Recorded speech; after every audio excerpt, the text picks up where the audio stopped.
Познавачите на кривичното право велат дека обвинителството има сериозни индиции да поведе постапка против генералниот секретар на владата Драги Рашковски и да испита дали има неправилности во доделувањето на тендерот вреден 7 милиони евра во МНАФ. Адвокатот Драган Пешевски за Алфа вели дека јавното обвинителство мора да отвори истрага без разлика дали снимката која што беше објавена во медиумите во евентуална кривична постапка ќе биде доказ или не.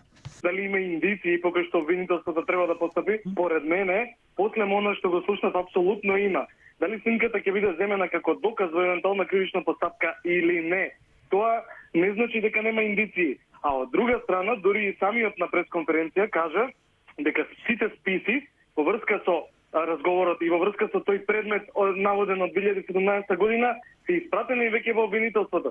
Што значи дека во обвинителството веќе можеби и да има одредена постапка предистражна било каква. Пешевски смета дека Рашковски би можел да влијае на истрагата, па поради тоа според него постојат основи да му се определи притвор. Притвор против лице може да се определи ако постојат околности под кои што може да се претпостави дека истиот ќе попречува кривичната постапка со влијание врз сведоци, вештаци, соучесници или прикривачи.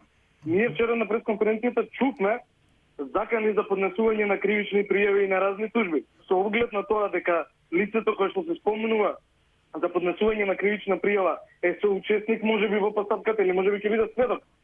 Сметам дека постојат и основи за определување на мерка притвор и треба многу да се внимава пред да се даваат такви изјави. Додека познавачите на кривичното право велат дека против Рашковски треба се отвори постапка, па дури и можеби да му се определи притвор, премиерот Зоран Заев нема да бара оставка од својот генерален секретар и вели дека новинарите не можеле да го прават салата.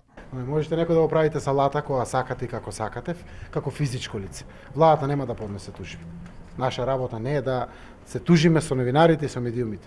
На секој индивидуа како физичко лице има право да го заштити својот дигнитет и достоинството. Вчерашниот настап со кој Рашковски, наместо да даде конкретни одговори, јавно им се закани со тужби на новинарите, предизвика бура од реакции, се огласија новинарските здруженија, а реагираше и агенцијата за медиуми.